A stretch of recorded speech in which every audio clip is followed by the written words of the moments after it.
Good morning, everyone, and welcome to our partner learning session on humane housing.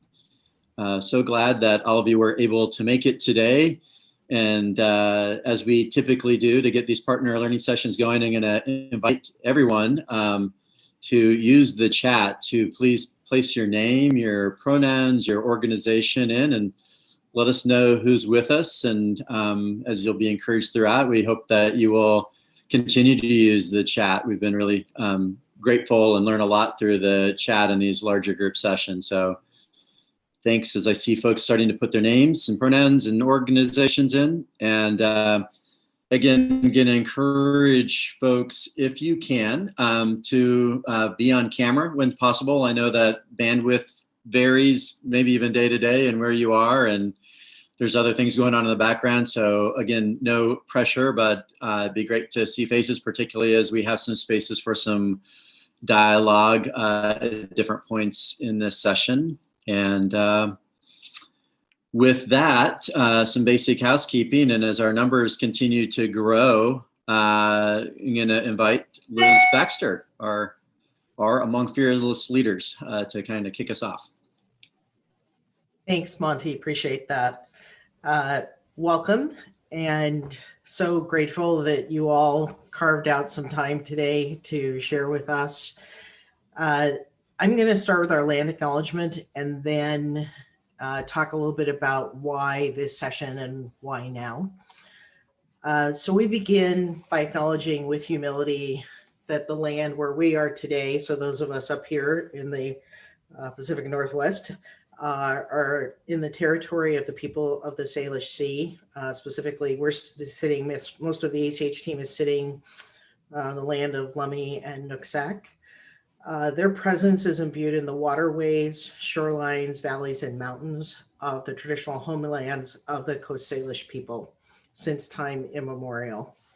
And in that slide, we also always include a link to an organization that's based up in Canada where you can put in your own address or zip code, and it will actually tell you about the land where you yourself are, because we're not assuming everybody's here in the Pacific Northwest. So this session is really coming out of, I'm going to say, many years of conversation, and we're really grateful for the panel that's been pulled together. We know how critical housing is to trying to get to overall health. And as the North Sound ACH and our board have been examining the vital conditions for well-being and how we think about all of those things here in the North Sound region, humane housing is just one of those incredibly important issues.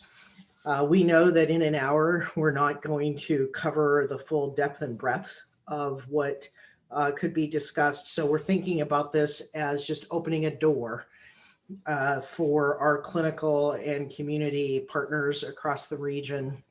There are some folks in our region who are doing amazingly innovative work related to housing. And so, just really grateful for them as well. And so the team from Community Initiatives has been working with us around those vital conditions and the Thriving Together framework. And so really grateful, Monty, for you to kind of take over facilitating the panelists that we've got lined up, and look forward to learning more as we move forward. Great.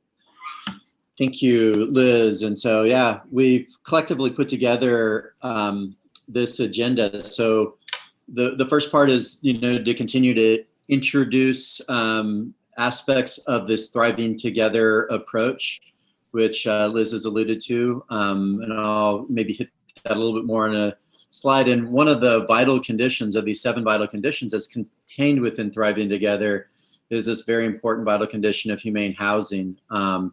And so this is going to be an opportunity to go a little deeper on humane housing, and the way we've been doing that over the past couple partner learning sessions, for those of you who've been with us, is to kind of bring together, kind of crowdsource the wisdom of some national perspective that are working on the vital condition. And so we're going to have Raymer with us, who's with We in the World, a senior leader with We in the World, as well as senior policy person. And Brian, I'm probably getting that wrong, with the Biden administration school at the University of Delaware with their public policy school. And so that will be the national perspective. And then Alicia Venice is going to help us to really introduce some of the experts that we have in conversation at a local level. And as Liz points out, there's some extraordinary assets and work that's already happening around the area of humane housing in the North Sound region. And so we're going to have a chance to kind of bring together those different perspectives in conversation.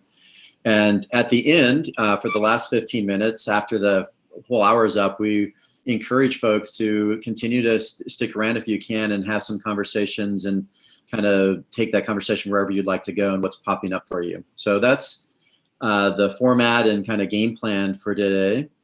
And this next slide, thank you, is just a little bit of a reminder that thriving together, really to transform communities so that all people in all places are thriving, which is the North Star goal of thriving together. That's very much aligned with where the North Sound ACH is going with its future state work, for those of you who've been part of that or following it, and the emerging kind of mission of the long-term mission for the North Sound.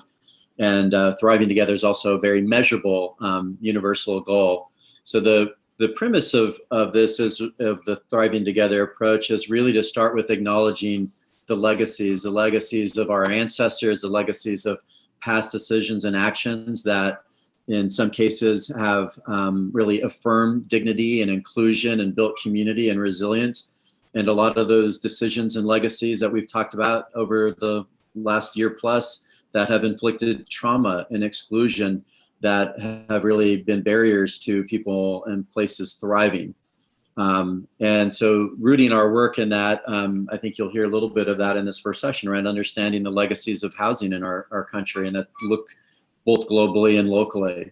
And then really understanding those vital conditions, a holistic approach to understanding what it takes for all people and places, no matter where they are in the globe or no matter where they are in their life journey, that they need to thrive. And those include things like reliable transportation and meaningful work and wealth and the access to basic needs and a healthy natural environment. And the humane housing is one of those vital conditions that interrelate to this larger holistic approach that we're going to drill into. And finally, this idea of stewards and stewardship, and recognizing that, if we're going to create legacies of well-being and justice, it means a certain mindset, a certain heart set, and how we work together across differences to really expand the vital conditions for all people and places. And I think the North Sound ACH and other ACHs for that matter are really well positioned to work together to expand those vital conditions so that we can have legacies of just inclusion and all people and places thriving. So that's the kind of larger ethos of thriving together. And I'm really excited to have Brian Raymer to kick us off, and then he's going to pass it to tap into some of the local experts. And Brian was actually one of the Springboard for Thriving Together. He was the lead author on the humane housing piece. So without further ado, Brian Raymer. Thanks, Monty, and thank you all for joining today. Thank you for having me. I'm calling in and engaging virtually with you all from Wilmington, Delaware, or the Lenapehoking, the unceded land of the Lenape people. It's a pleasure to be here and engage with so many folks who are not only leaning, fully into the vital conditions and the framework to help understand both historical legacies driving the inequities that we face today, but also really understanding the levers and the pathways, the doorways, so to speak, or as we've, I think, no doubt heard, in commentary like Roy's, pandemic as a portal, right? The immense opportunities that we have in front of us to really realize a better world for our neighbors and our families. So thank you. Housing, is an incredible contradiction, right, for many of us. And that's what makes it so compelling as a vital condition for health and well-being, because it is a direct reflection of those historical legacies of trauma and exclusion, deliberate policy choices that were made to exclude people from home ownership, from an asset class that has driven wealth creation in this country for a long time. But it's also a contradiction in the sense that many of us who are privileged to have a safe, affordable, healthy home don't necessarily view it from a financialized standpoint, unless it comes time, of course, to sell your home and move to a different location and so forth. And so, in that regard, we have this understanding of home as being something inherently meaningful from a truly humanistic perspective, whether it's justice oriented or social justice oriented perspective. And this contradiction with it being sort of this wealth creator or vehicle for wealth creation in the kind of political economy that we operate in right now.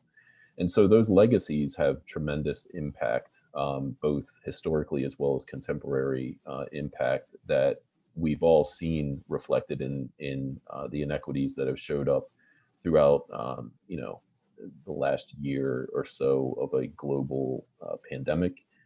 We know that communities where housing burden and overcrowding, for instance, unsafe housing conditions, predominantly in communities of color, predominantly in communities where quote unquote essential workers are being asked to face occupational health challenges and risk of infection on a day-to-day basis without the kinds of supports and resources that can keep them safe and healthy and well. And that's translated into an incredible amount of burden, not just a disease burden from COVID, but also the sort of the economic precarity and the financial burden that many folks now, tens of millions of people, have faced, whether they've lost a job or had hours cut, et cetera.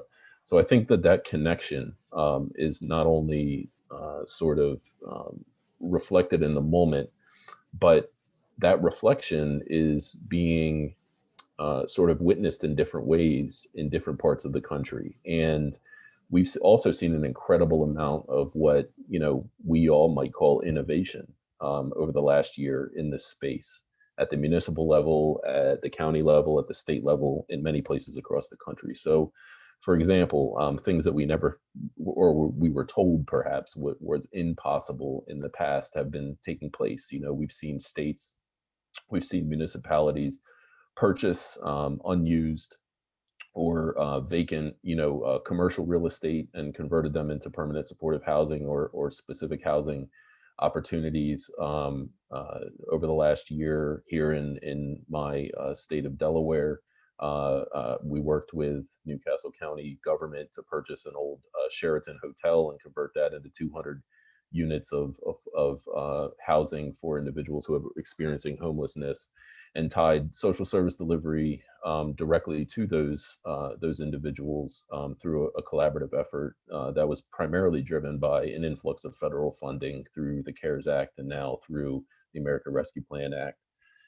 So the idea that these kinds of things were impossible in the past is completely thrown out the window. That's the first thing that I want everybody to sort of embrace at this point in time, because a lot of the solutions that are required and will need to continue to be required are reflective of what many of us thought were impossible tasks in the past. The whole sort of notion of framing housing as a vital condition is reflected, I think, most prominently in its interdependencies with the other social determinants of health, right? And I think this is where housing as a platform, for instance, for social change or a health justice oriented approach is really phenomenally opportunistic. And I'm not using the word opportunistic in a derogatory way. It's absolutely a place where a lot of innovation and growth can be had, in the immediate term as well as how we look into the future. And a good example of this, I think, is reflected not just in sort of these one-off or standalone innovations that have taken place at local levels, whether it's purchasing real estate that was not housing real estate to begin with and converting it, or the kinds of tenancy advocates and groups that have come together around housing rights to prevent evictions, even though there's an eviction moratorium that hasn't stopped large landlords and others, corporate landlords, from sending up eviction notices, et cetera.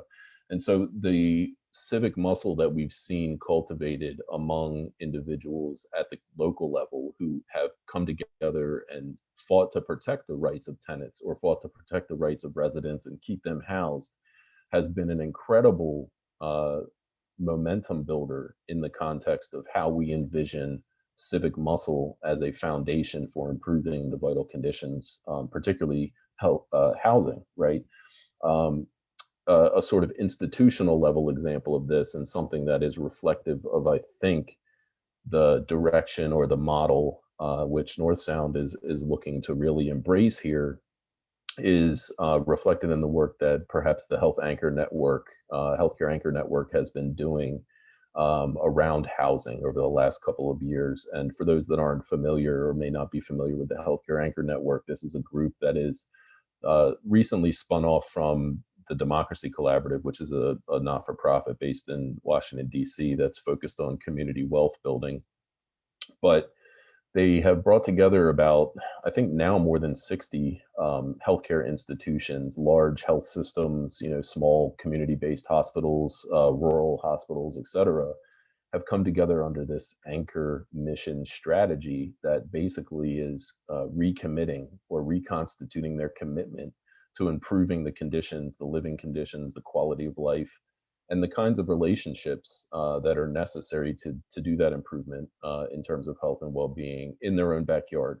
So a lot of hospitals now, particularly after the last 45, 50 years of deindustrialization, are major, or if not the largest employer in their communities, right?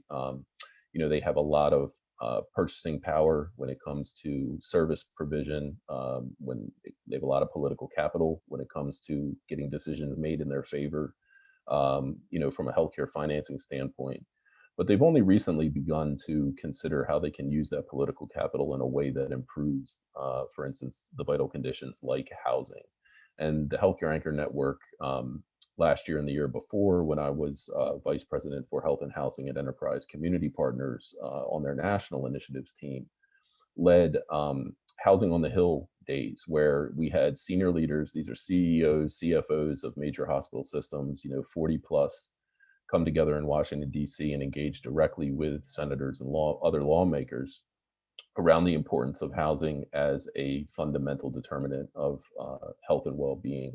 And it was couched in the context of not only improving population health outcomes and reducing sort of overall cost of care, but more so in the context of saying that, as economic drivers of stability and wealth building and driving more opportunity for more people at the local level, that these kinds of decisions can be heralded and invested in by hospitals and health systems. Now, hospitals and health systems investing in affordable housing is nothing new.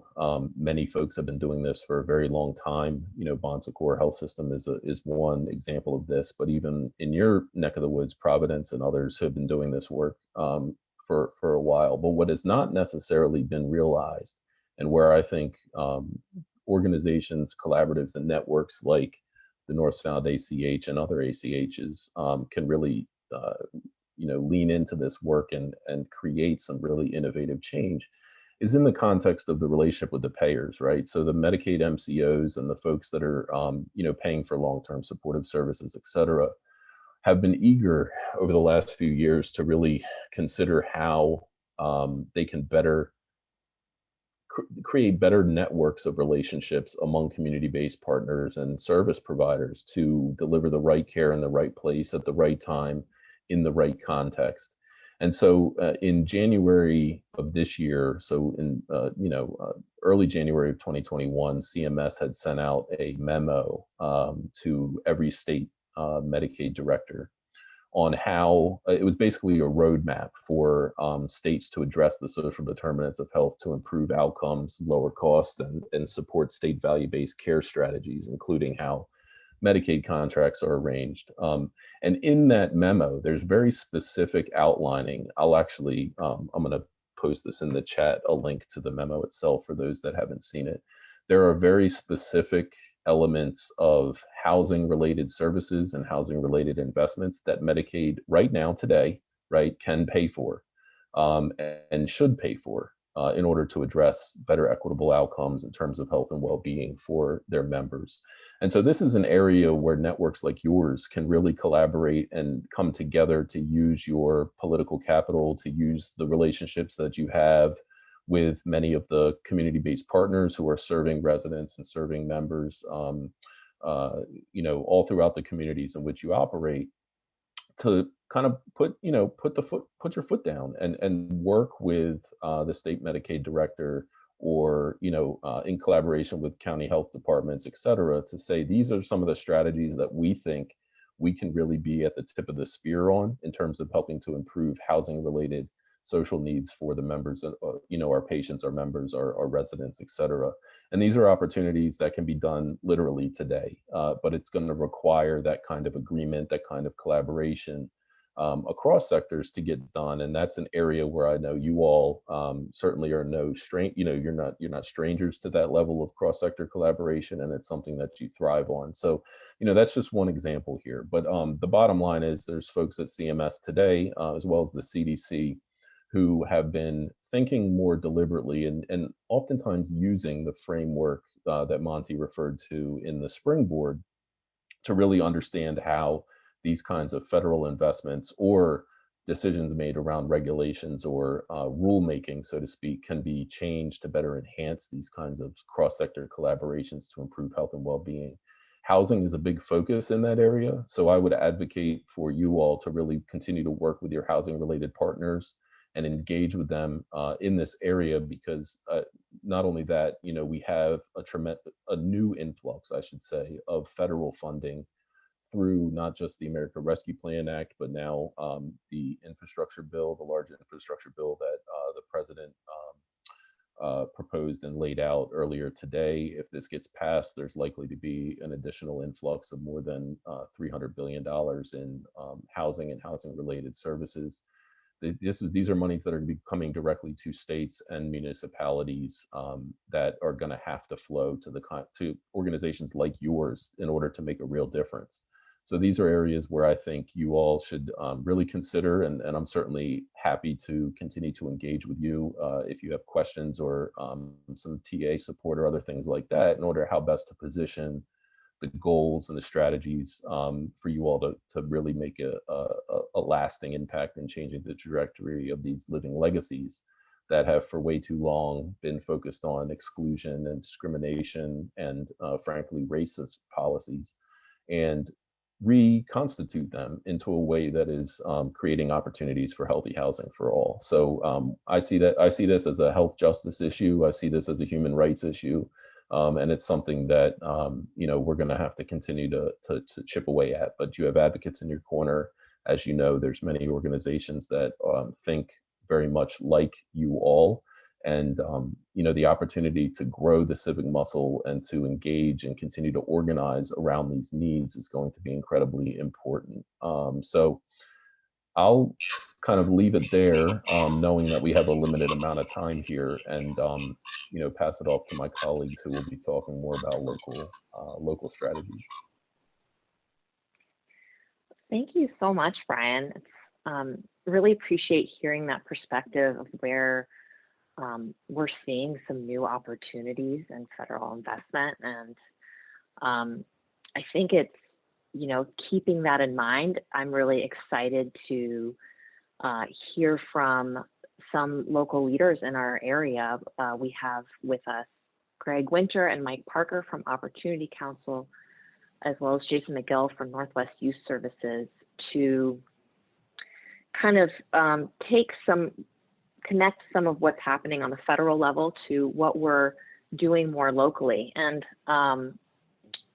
so we'll have some time to hear from Greg, Mike, and Jason, but we'll also save some time to circle back with Brian as well in kind of panel style discussion. And I know that a lot of folks on the call today are very involved in issues related to keeping people housed, supporting people who are unhoused. So just want to encourage, as we continue to talk, folks to share their thoughts or questions in the chat box, and we'll try and get to those as best we can.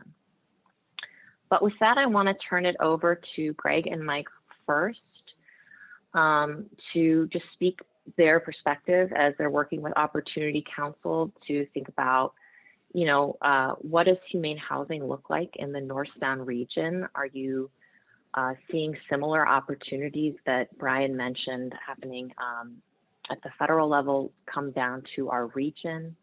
What are those areas that we're really seeing partners connecting now across sectors? So we'll just turn over to Greg and Mike if you want to share for 5-10 minutes, kind of your perspectives, and then we'll hear from Jason. Great. Well, thank you very much, Alicia. Hi, everybody. I just glanced at the participants list, and a lot of friends on there, so it's a great group.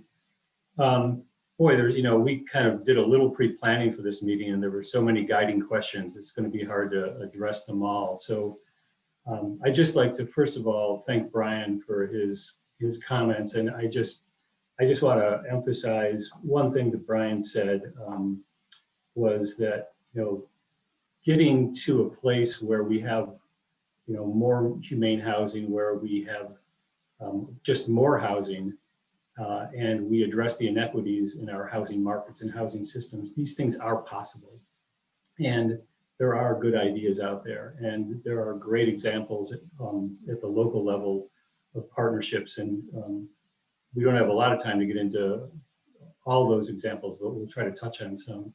I just wanted to start out, my own thinking about this with just some general thoughts.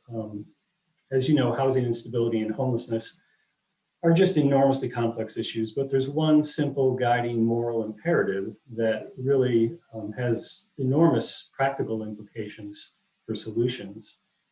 And that is, everyone should have access to decent, safe, and affordable housing.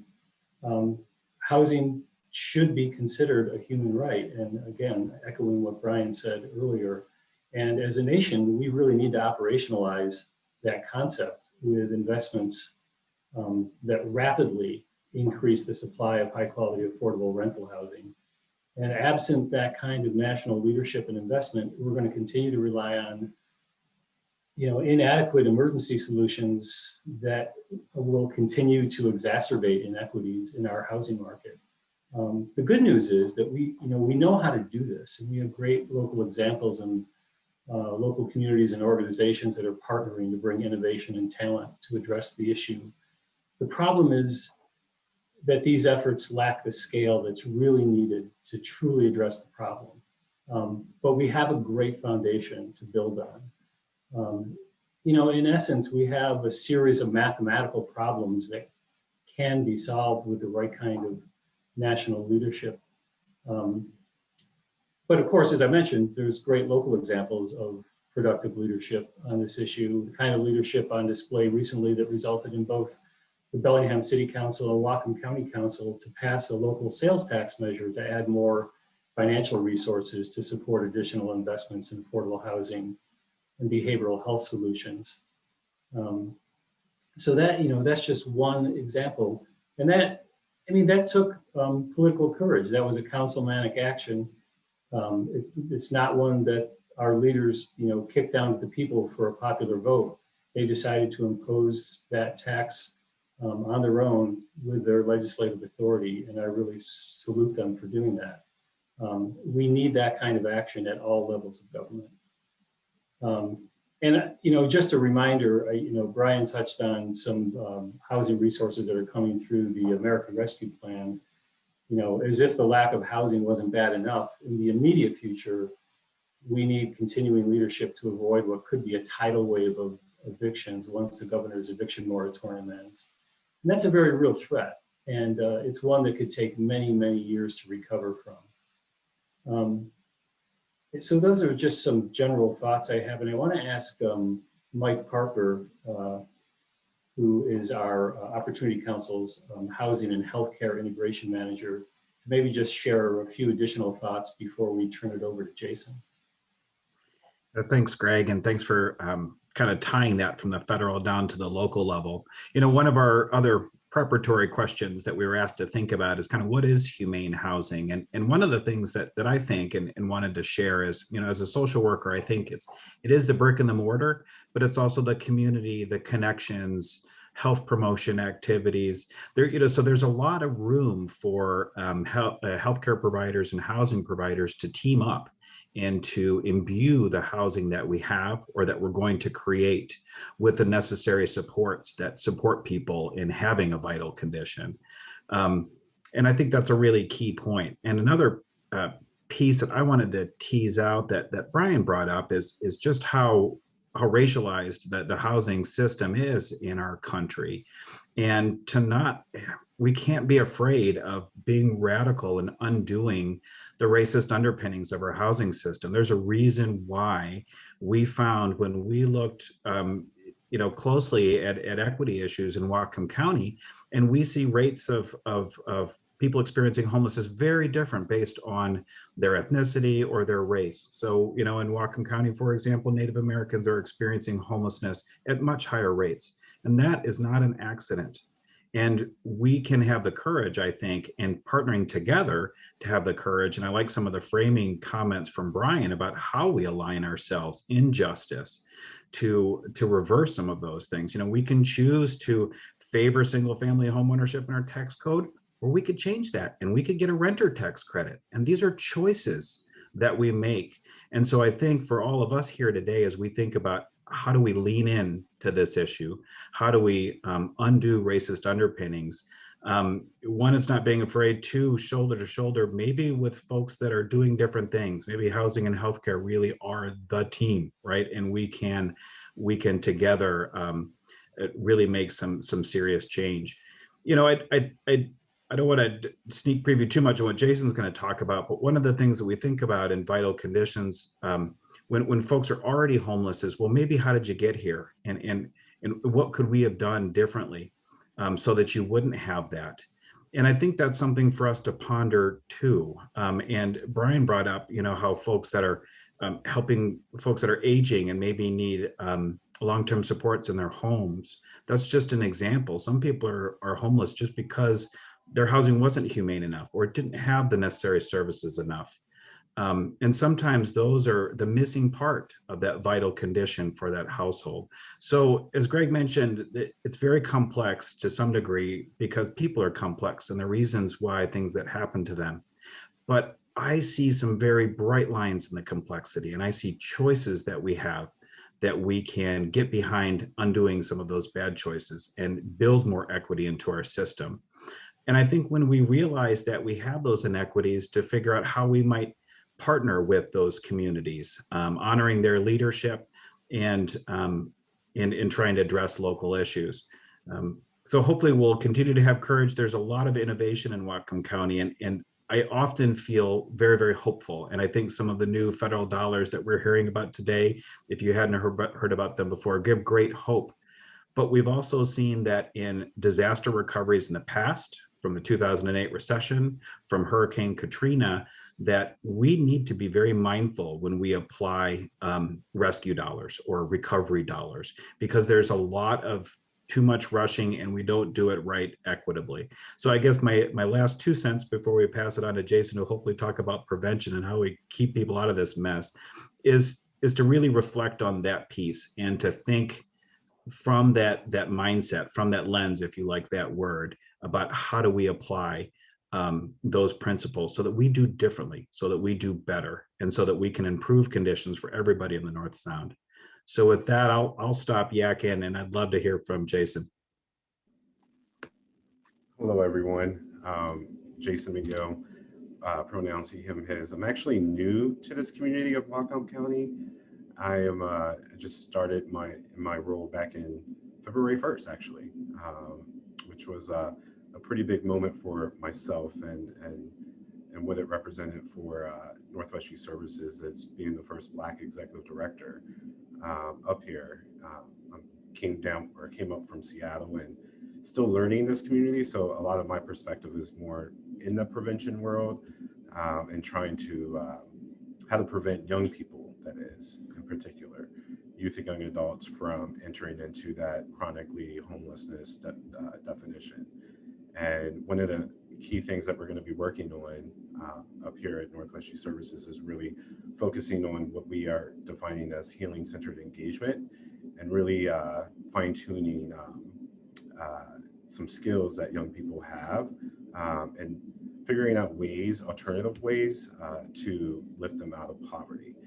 To me, it's just my upbringing from the East Coast and things like that. Growing up in the community that I grew up in, it was all about, yeah, we're housed, but also how do we get out of poverty?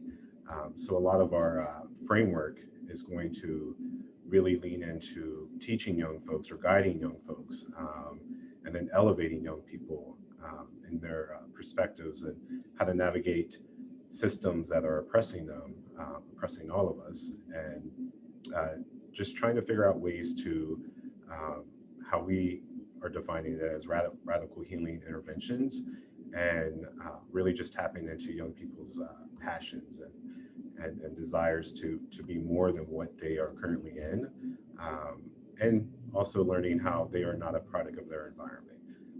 They are worthy to and valuable to this to our society in many ways, and it's just again tapping into their passions. I'm going to keep my portion pretty brief here, just because again I am new to this community and I'm still learning some of the nuances that goes on up here, and meeting some really awesome, incredible folks up here. And the one thing that I wanted to highlight in this is coming up here from Seattle, I really see how this community up here is trying to come together and really create a collective of what I would define as influencers around the issue of housing. And not just housing, but also, as Mike was mentioning, how do we prevent people from even entering into that unhoused world?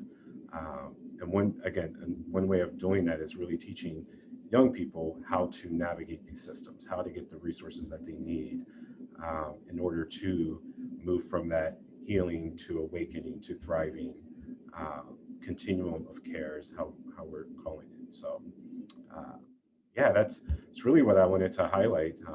Again, it's one of my individuals out there, if you've ever heard of Sean Generate, he really speaks about healing-centered engagement, and it's how he defines it's not a clinical perspective, it's from a political perspective. And it is teaching young people how to navigate systems and then elevate their voices and shifting that power. That's important, shifting that power to young people so they can enter into that thriving aspect of their lives. So now we'll pass it back to Alicia. Yeah, well, thank you so much, Jason, Greg, and Mike. That's a lot to try and cover in a really short amount of time, and I think you did so beautifully. And I'm excited that we have a little bit more time to dig into some of what you talked about. And, so I would invite you three, Brian, and again, members of the listening session today to maybe dig a little bit deeper into some of what I heard said around, we know we have a racialized housing system.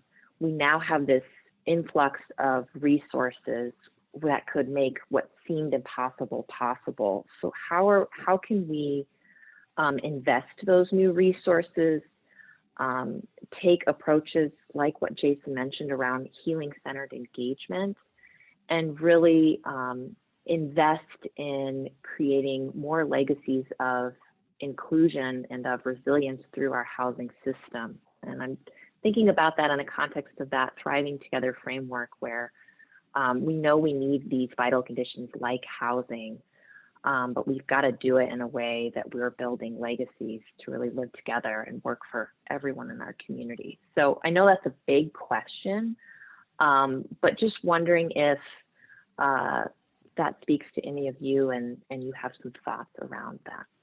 Yeah, I'll start. It starts, part of it, the answer is that it starts with a really deep examination of where we're at in terms of inclusion and inequities, where they lie. I mean, it's only been in recent years, for example, at Opportunity Council, where we have disaggregated our data by race and ethnicity, for example, in our housing programs, really dig into where can we identify that. And as Mike mentioned, the most glaring racial inequity that we see around homelessness is related to the disproportionate number of Native Americans in our homeless population. And so that is leading us to then want to partner with, for example, partnering with Lummi Nation around different projects and programs where we can try to make an on-the-ground difference. So right now, for example, we're partnering with Lummi Nation around a 25-unit permanent supportive housing project called Eagle Haven. That's a process of, just deep planning and compassion at Lummi Nation, with some of their reaching out to Opportunity Council and others, and then us joining forces and in advocacy at the local and state level to get the resources to put this project together. So that's kind of a micro mini example. And we need to repeat that where other places where we find inequities, whether it's around race, ethnicity, gender, disabilities, etc. So that deep examination is what we have to commit to and continue to refine how we do that.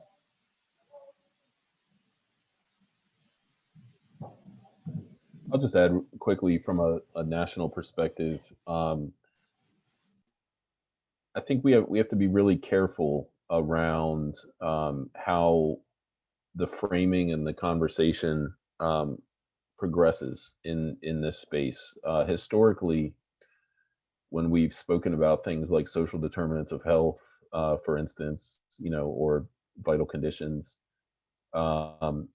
there's been a lot of the power dynamic that exists in sort of who makes the rules and who governs the accountability of, related to that rulemaking in responsibility for improving social determinants of health has been overly medicalized in this country. So, we from that perspective alone, we have to be very cognizant of the power dynamic, meaning the sectors that have a lot of the money, right? If you remove the federal government out of this, the sectors that have a lot of the money, whether we're talking about the healthcare sector, for instance, or other anchor institutions like universities with large endowments and other things like that, philanthropic organizations, have oftentimes been the broker of the power relationship in determining how those resources get spent and how to prioritize them. And I'll just say that, in reflecting on your question, Alicia, what we need to shift to is a better understanding of power and the dynamics of power. As Jason said, these are political problems. They're not just, collaboration or collective impact problems. They're political problems, and they're driven by uneven and unequal power dynamics. And that's why when tenant groups come together, advocacy groups come together and prevent people from getting kicked out of their home, it usually makes a headline, and then you've got pushback from landlord organizations or folks in that regard. And that's a big issue. When I think of the vital conditions, I think of sort of one key fact: how can improvements in the vital conditions or collaborations around improving the vital conditions increase individual and community level control over destiny, right? This is, I think, the question that we have to continue to ask ourselves in this regard, because when we think about alienation and despair or deaths of despair, it's been thrown around in a number of different ways, mostly in the context of, working class white people dying earlier than they historically have in the past due to drug addiction or other things like that, right? Deaths of despair are not unique to that, that category of human population or human existence. It just so happens that those folks have typically realized the privilege of, longer lives and healthier lives historically for a very long time. The shift over the last 35 to 40 years of sort of a neoliberal political economy that favors financialization of, social goods, essentially, has pushed that despair into their backyard, right? And so we're witnessing that. But social murder and deaths of despair have been witnessed by, disenfranchised, marginalized communities since the beginning of the colonization of this country. You know what I mean? So that in and of itself is sort of a core element of how we need to consider the progress in this work. Is really, does the work that we do increase individual and community level control over destiny?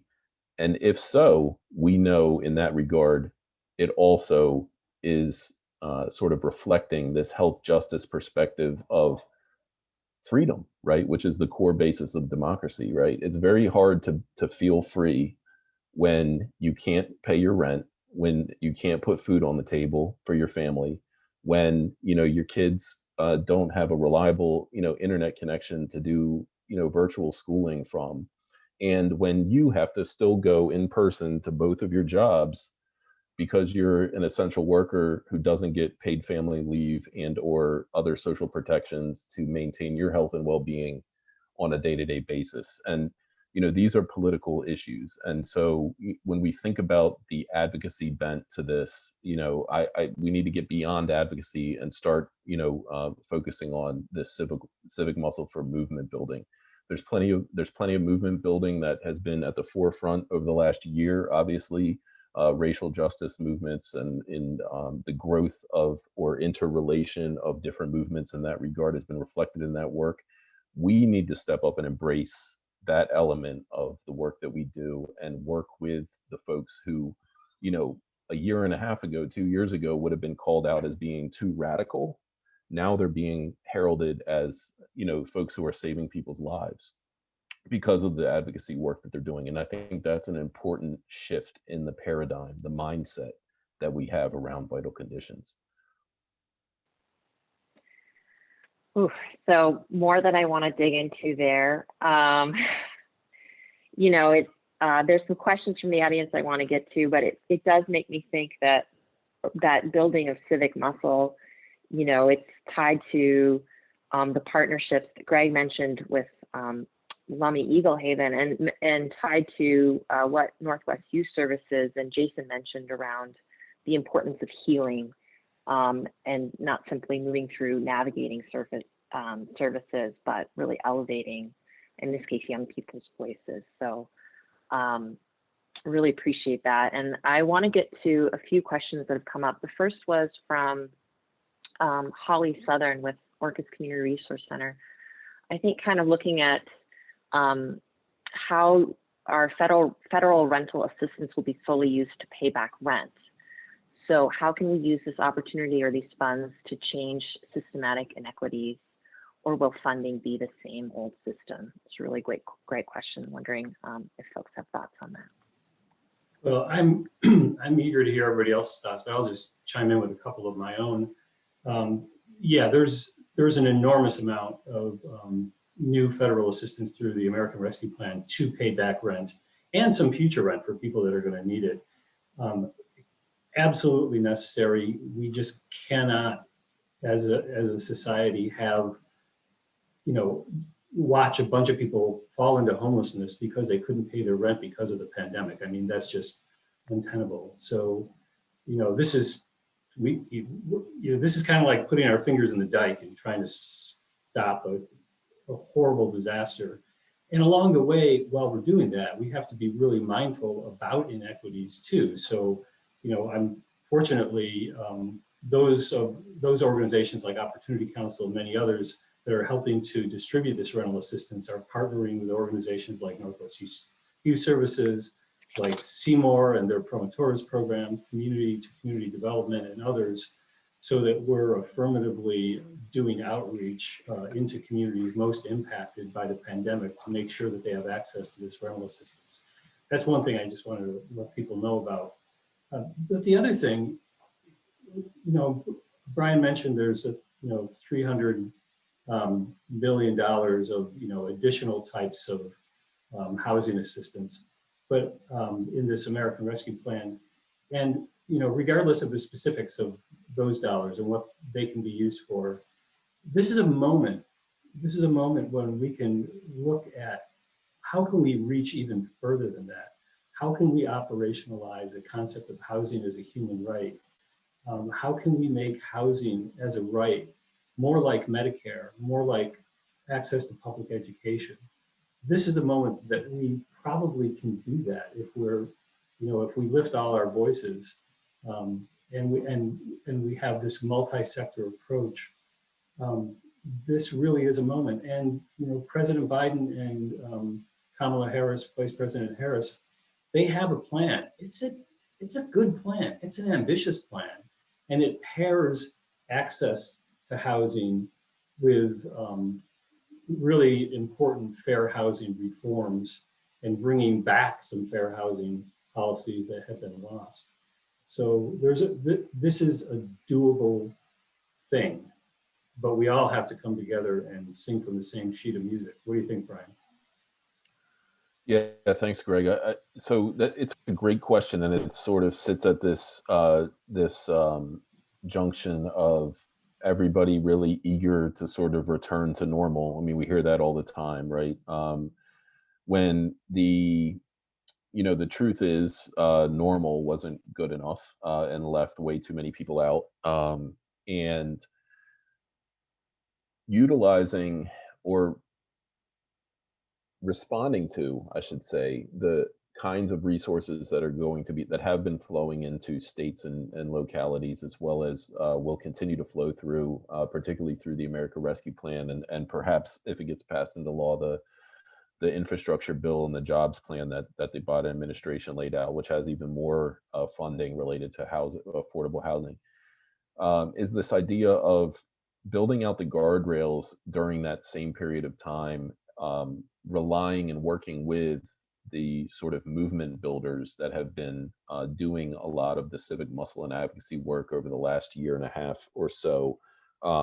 Many of them been doing it long before, but it's been pronounced obviously over the last year or so, to really change the rules, the regulations, and the strategies for decision making moving forward. And a good example of that perhaps is integrating sort of how these federal dollars that are flowing to states and localities, municipalities, can be utilized in conjunction with infrastructure that exists driven by that idea of sort of community control over destiny. Examples of this are, community land trusts and sort of wholly owned sort of wealth building groups and opportunities in that regard. There's also been a big push over the last 8 months or so tied to these tenancy or tenant advocacy groups towards TOPAs or tenant opportunities to purchase acts at the local level, where buildings and multiple units or multifamily structure units that are either going to sale and or running towards the end of their 15 years or so of a tax credit sort of affordability designation, are able to be purchased directly by tenants before they're offered up on the market. And this is a very sort of, I think, underutilized area of opportunity, particularly with the influx of federal dollars coming into localities, to partner with sort of well-formed, well-organized institutions like and networks like the ACHs, backed by supportive anchor institutions like hospitals or universities that are not just looking to improve the conditions of the neighbors that exist in their shadow, so to speak, but also they need to improve the conditions and quality of life for their own employees, many of which live in their backyard and can't afford to live in their backyard, so they live miles away and have to transport in to work every day. So these kinds of opportunities are not necessarily always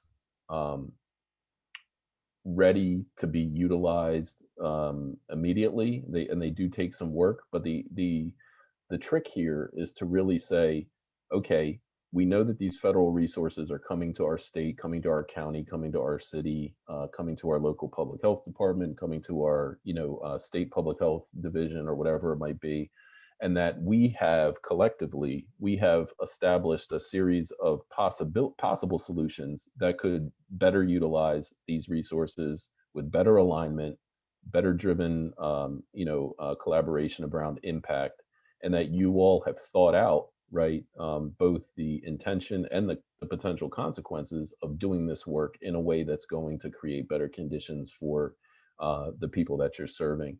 And bottom line is, when we think about how this ties to sort of long-standing state level, um, you know, um, uh, innovations in the healthcare space or goals around healthcare cost reduction and things like that. Right now, we have an opportunity for a natural experiment, right, to really show how an influx of investment, and regardless of whether it's federal investment or a group of philanthropic partners, how this influx of investment can really spearhead the kinds of changes that are necessary to create the relationships at the ground level to drive these better outcomes at lower costs, and with better efficiencies.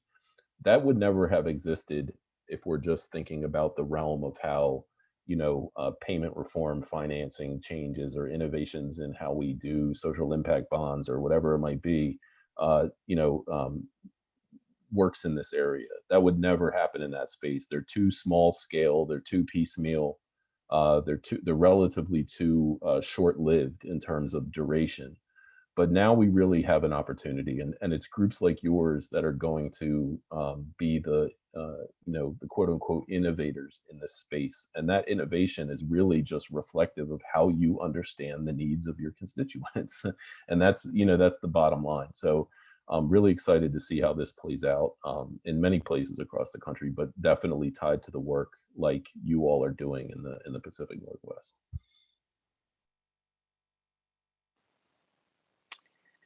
Well, I think, Brian, you're kind of giving us a good segue into hearing more from folks who are on this session today, just because I know that many of the participants do know what the people they're serving are facing. They're part of that community. But before I turn it over, I just want to invite any final thoughts from our speakers today, things that came up in some of those final questions that you want us to hear. Jason? Go ahead, Mike. Or Mine is really brief. I wanted to give some credit to that notion. Somebody reached out to me in the chat when I said, we made a choice to favor single family home ownership and give people a credit for that.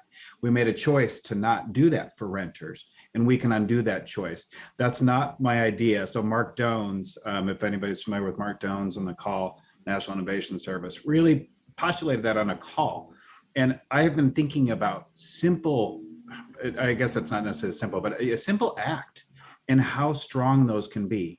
And conversely, we have something like the Earned Income Tax Credit, which is one of the single most handy things for lifting households out of poverty, right? And kind of economic justice. And so I guess those things just stick with me, but I also want to give credit to where credit is due, because ever since Mark brought that up, I just have been thinking about that and realizing we make choices every day. We can make choices to do better. So I guess just to share that last piece, and please, Jason. no, you said it, and I was just gonna to go back to Holly's comment or question, or will we just be funding the same old system? I just wanted to answer that directly, and yes, in my opinion, we are still just funding the old same system. But there is, like everybody else is saying here, this is an opportunity for us to create a different system, but it's just leveraging the collective and for the general community, not just folks on this call, because I think we all have shared ideologies and things like that, but it's like, how do we expand this out beyond into our communities? And people just have to understand that when we talk about liberation and changing systems, it is tied, we're all tied to each other. That's a Baldwin thing. And when people understand that, then systems will change, because unfortunately right now, and I do believe we are still just funding the old same system. Yeah, Brian mentioned a couple of innovations that are actually quite old, but again, the problem is scale. So resident-owned communities, and in our own region, we have examples of that, mostly in the mobile home park space. But that that could be expanded for sure. and community land trusts, that shared equity model of affordable home ownership, and community land trusts for other purposes, not just for housing. We have great examples of that up here in our region. And again, it's a matter of scale, but the innovations are there, and they can be steered toward expansion. They can be steered toward addressing inequities using targeted universal approaches. There's no limit to the creative ideas that are out there that can be massaged and tweaked and made to work for people.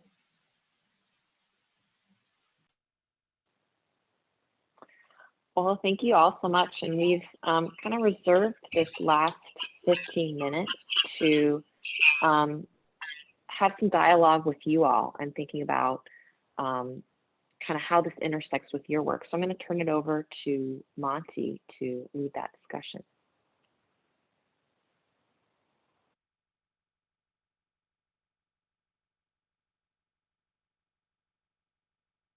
Oh, Monty, you're on mute. Thanks, Ali. Thanks, Alicia. And thanks, Brian, Greg, Mike, for, phenomenal conversation. And as Alicia suggested, we want to just give an opportunity for you all that are able to stick around for the next 10 or 15 minutes to, we chance to digest a little bit of what you heard and to kind of bring some of your expertise into that. So just wanted to start off with a broader, what questions or ideas are really surfacing for you, or things that are really resonating with you that you've heard. And I'm going to invite folks you can pull yourselves off mute. It might be a little bit chaotic, or raise your hand. If you can see under the chat, you can raise your hand. And I think Ben actually had his hand raised. So Ben Young, maybe you could come off mute and kind of share what's on your mind.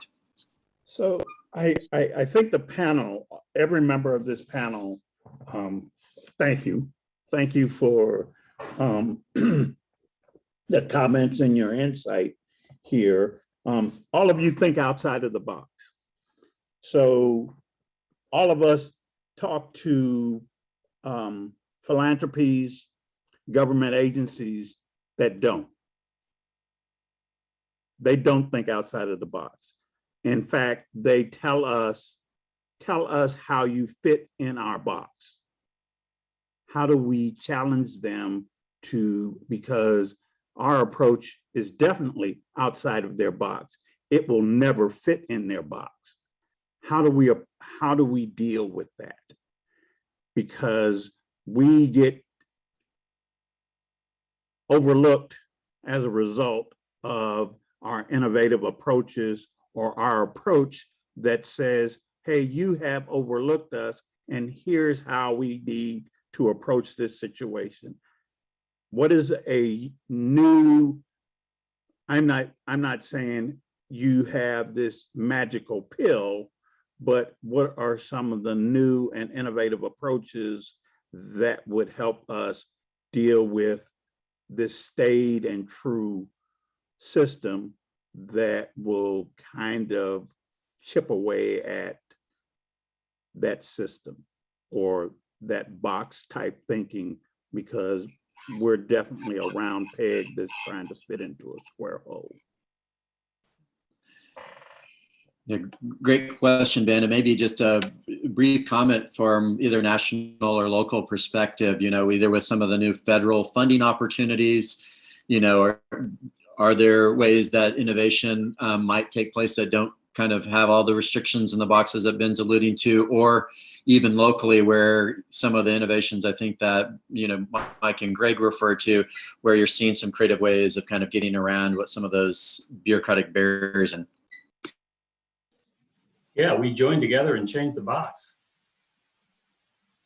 And there's, the very first thing I thought about, I don't know why, but I thought about when advocates got together to make discrimination against people who have housing assistance, such as a Section 8 voucher, illegal.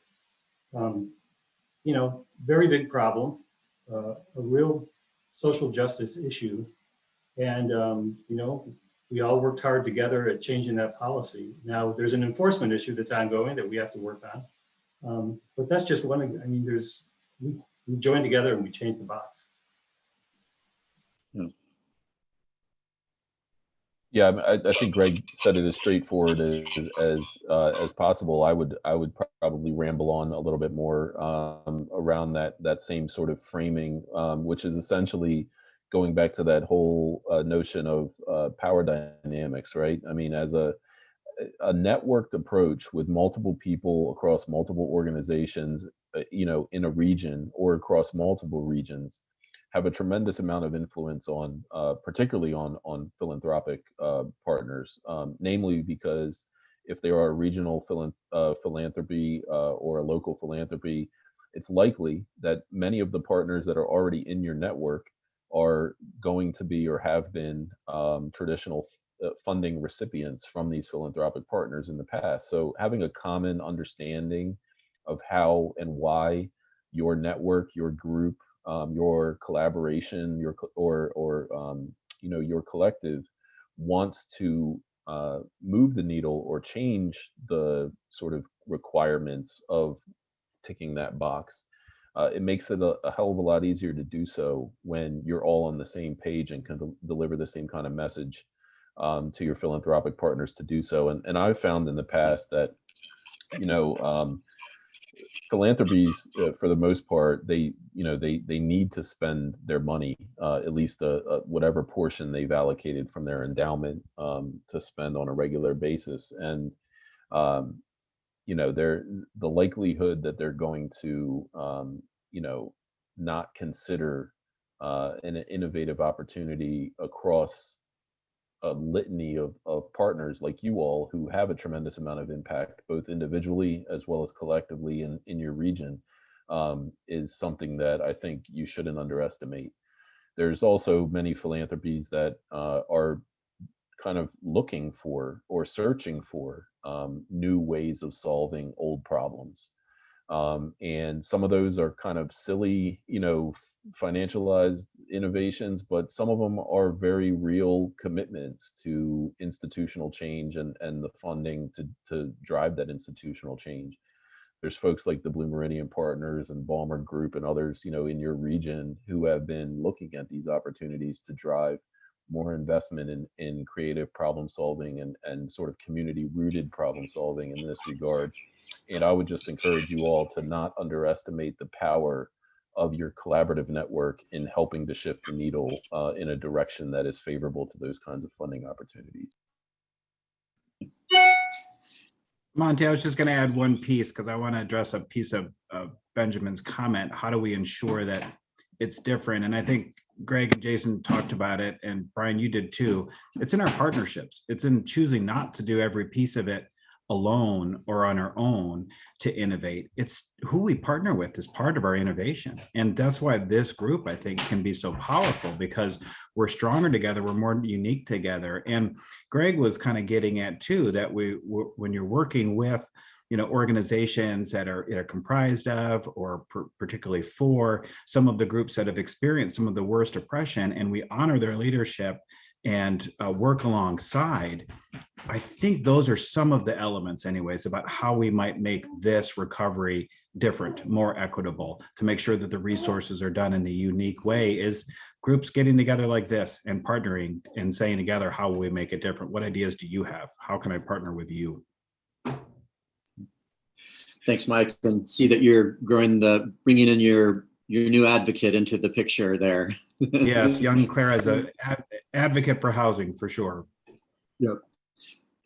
Liz, I see you have your hand up.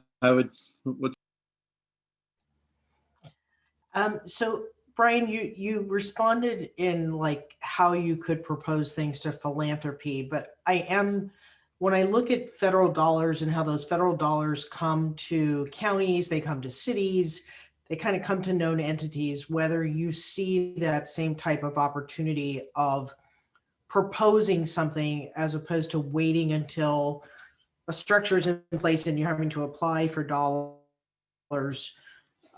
Could you envision a time when a region could be proposing something that is for public dollars for getting creative in a region like this? Absolutely, Liz, and that's a fantastic question, particularly right now. And the answer is yes. Don't wait for your county or your local public health department or your state to create the guardrails around how they're deciding they want to spend their influx of federal resources.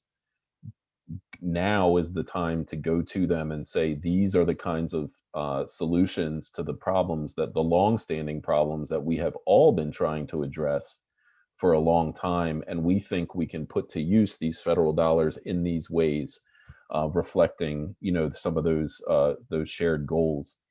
And that just requires really understanding the sort of the political infrastructure, the processes and governance in decision making in that governance at whatever level you're proposing to engage with. So, here in Newcastle County, Delaware, Delaware is a small state. We've got less than 1 million people here. I think there's more incorporated entities in Delaware than there are people, but we've got a state public health department. We're only one of 2 territories or states that don't have local public health departments, right? So we have a state public health department. The vast majority of CARES Act funding came to that state public health department.